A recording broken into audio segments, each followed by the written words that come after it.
So I wanted to speak on Katy Perry and her talking about religion, growing up in the church, but I won't waste too much time. Let's just get right into that video.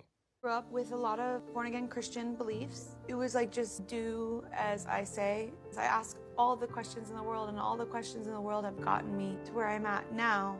I used to sing this song in church called Come As You Are. I feel like sometimes the church does more judging than loving. And that's why it doesn't feel safe for me sometimes. And like, if I was to come as I am, how would I be accepted? Because this is who I am. I think my mom understands that even more so now than ever, but less judgment, more compassion. Or come as you are. I wrote that song by the grace of God because I do believe in something much bigger than me, and I call that God for me. And I've been given this gift, but I know that like God has his hand on me, and I know that sometimes I go through things and I think they're just too intense, I can't handle them. And then he swoops in and he shows me that it's his grace that brings me through it. So yeah, man, I wanted to talk about Katy Perry and her actually discussing growing up in the church, man, because a lot of people, well, obviously she's not the first one to be feeling these type of feelings, and she won't be the last one because there's a lot of people that come into the church expecting to get certain results and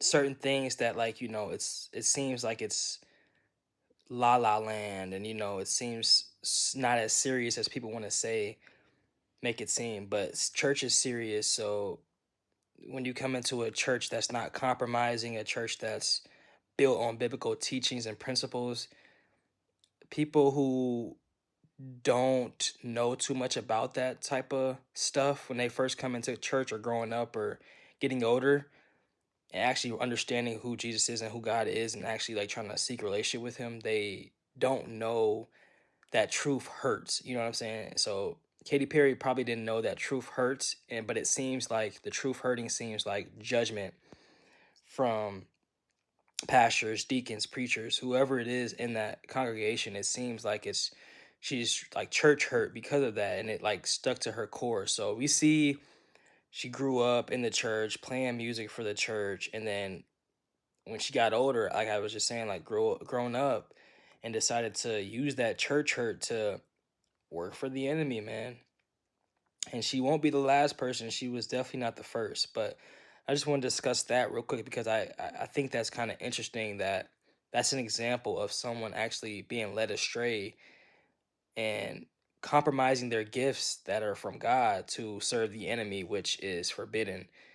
And that's what a lot of celebrities do, man. But I pray for her. This is not to bash her. This is not to talk about her at all. This is just to show you guys an example of someone that has gifts and uses them for the enemy instead of God.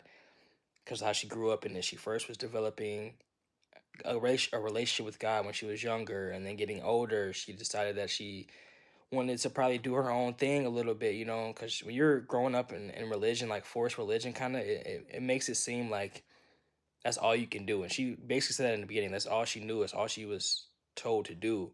So when she wants to explore, get a little older, and find her own way, this is how she uses it. This is how she tries to find her own way by going in a different direction, maybe as friends or other people that aren't as godly as her parents. You know what I'm saying? So it's different ways and different distractions that can lead you further away from God in this world that you don't really understand until you have a relationship with God. But who's to say she maybe probably never really had an encounter with God for real, to the point of staying, you know what I'm saying? Because if you have an encounter with God, there's no way that's the only feeling you can get that's a loving feeling and a peaceful feeling that you will want forever. So there's no way you're gonna want to get away from that.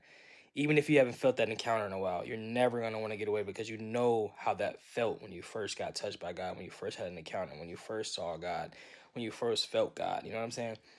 So that's what I wanted to say. But also this picture is interesting because she took a picture with the Pope about a few years ago before he died, and I just wanted to show you guys this right here post real quick that she tweeted. She said, "Rest in peace," and then she just gave a few interesting remarks on the Pope.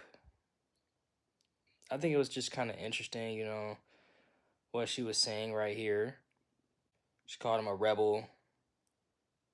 Now, if I just randomly heard that without like the further context of before it, I would have been like, wait, a rebel, like you know what I'm saying? So because I wouldn't be calling a Christian a rebel, you know what I'm saying? But Pope was a Catholic, but still, you know what I'm saying? Like anybody that's a believer in God is not gonna be called a rebel. I'm not sure. Maybe I'm reaching, but you guys let me know in the comments what you guys think of that. But I think that was kind of interesting.